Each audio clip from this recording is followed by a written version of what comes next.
በምዕራባዊው ስኮትላንድ በድንጋይ የተሞሉና የተበታተኑ የፍላናን ደሴቶች ነበሩ። ከደሴቶቹም በአንዱ ደሴት ላይ ኢላምሞር የሚባለው የጥበቃ ግንብ ቆሟል። ኢላምሞር በምዕራባዊው ስኮትላንድ ደሴት ለብቻው የቆመ ግንብ ሲሆን ከሌሎች ቦታዎች የሚመጡ መርከቦችን ድንጋያማ ከሆኑትና በማታ ከማይታዩት የፍላናን ደሴቶች መርከቦቹ እንዳይጋጩ ይጠባበቃል ተብሎ የተሰራ ነው። ይህ ላይትሃውስ ወይም የመቆጣጠሪያ ቆጥ በ1900 አነጋጋሪና ሚስጥራዊ የሆነ ክስተትን አስተናግዷል።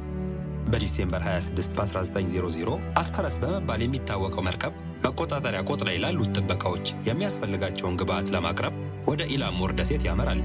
አስፐረስ መርከብ ወደ ኢላምሞር መቃረብ በጀመረ ጊዜ የመርከቡ ካፒቴን አንድ እንግዳ ነገር ያስተውላል። መርከብ ሲመጣ መብራት በማብራት መርከቦችን የምትቀበለው ኢላምሞር ዛሬ መብራቷን አላበራችም።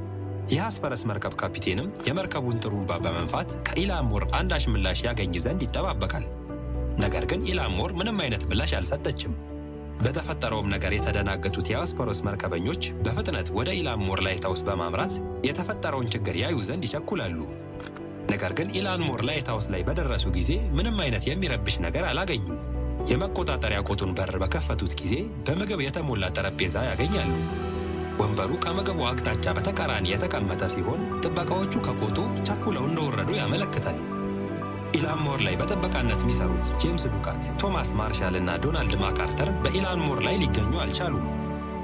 የአስፐረስ ካፒቴን የተፈጠረውን ነገር ይረዳ ዘንድ ከመርከበኞቹ ቡድን ጋር በመሆን የፍላናን ደሴትን ያሰሳሉ። በአሰሳቸውም ላይ አንድ የማስታወሻ ወረቀት ያገኛሉ።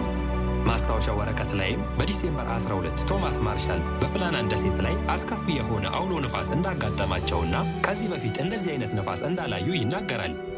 በዲሴምበር 13 እና በመጡት ጊዜያት ጄምስ ዱካት ምክንያቱ ባልታወቀ መንገድ ዝምታን እንዳበዛና እንደ ወትሮ ጨዋታ እንደቀነሰ ማርሻል በማስታወሻ ወረቀቱ ላይ አስፍሯል።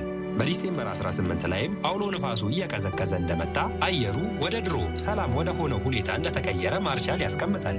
በማስታወሻ ወረቀት ላይ ከዚህ የዘለለ ነገር ስላልተጻፈ የአስፐረስ መርከበኞች ሦስቱ ጥበቃዎች የሄዱበትን ማወቅ ተስኗቸዋል። የጥበቃዎቹ መድረሻም ሊታወቅ አልቻለም።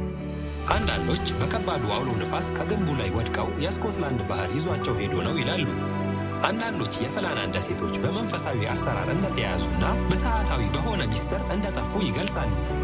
ነገር ግን የሦስቱ ጥበቃዎችን መጨረሻ በትክክል ሚያቅ የለም።